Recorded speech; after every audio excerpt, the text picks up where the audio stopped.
আপনার আমার মুখ থেকে বের হওয়া এই কথারও একটা অসাধারণ শক্তি আছে। সেটা কি জানেন? এই কথা যেমন অনেক মিষ্টি হইতে পারে, ঠিক এই কথা অনেক তেতো হইতে পারে। আপনার আমার বলা একটা তেতো কথার কারণে আমাদের বছরের পর বছর ধরে গড়া একটা সম্পর্ক এক নিমেষেই নষ্ট হয়ে যেতে পারে।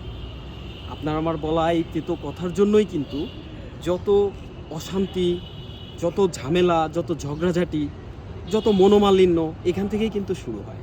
অপরূপ, আপনার আমার বলা একটু মিষ্টি কথা দিয়েই তৈরি হয় একটা ভালোবাসা।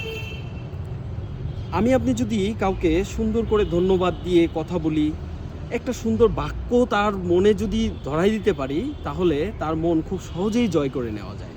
আমরা যদি আমাদের আশপাশের মানুষের সাথে খুব সুন্দর করে কথা বলি, একটু মিষ্টি হাসি মুখে যদি কথা বলি, তাহলে দেখবেন জীবনটা কত সুন্দর হয়ে ওঠে। কথায় কথা বাড়ে, এই কথাটা ঝগড়ার ক্ষেত্রে যেমন সত্য, অপরূপ এই কথাটা আপনার ভালোবাসার ক্ষেত্রেও সত্য। আমি যদি আজকে আপনার সাথে ভালোভাবে কথা বলি, অবশ্যই আমি সেখান থেকে ভালো প্রতিদানই পাবো। তো বিশ্বাস না হলে এটা আজকে থেকে আপনি ট্রাই করে দেখতে পারেন। পরবর্তীতে কী হয় আমাকে অবশ্যই জানাবেন। ধন্যবাদ।